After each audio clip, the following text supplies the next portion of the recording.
Banda bora la kuku lazima liingize hewa na mwanga. Hasa kuku wa mayai wanahitaji sana mwanga, wanahitaji sana hewa. Sasa kama unavyoona ujenzi wetu sisi, tunaweka kozi tatu kutoka kwenye msingi, tunapiga wavu. Hii inaleta sana mkanganyiko kwa wengi kuuliza, je, mvua zikinyesha maji hayataingia ndani ya banda? Hiyo ni kweli, lazima maji yaingie kwa sababu eneo kubwa liko wazi. Kwa mfano kama hapa tuko Dodoma. Dodoma mvua hazinyeshi sana, inanyesha kipindi kifupi sana kwa mwaka.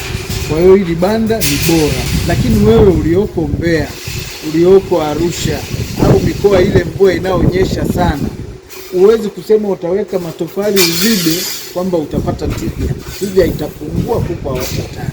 Sasa unafanya nini? Huwa tunashauri wafugaji wawe na njia alternative za muda mfupi.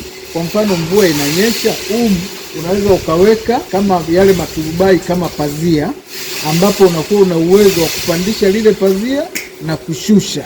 Hiyo inasaidia kipindi mvua imeisha, unapandisha, hewa na mwanga vinaingia vizuri, kuku wako wanakula vizuri, wanakaa sawa sawa.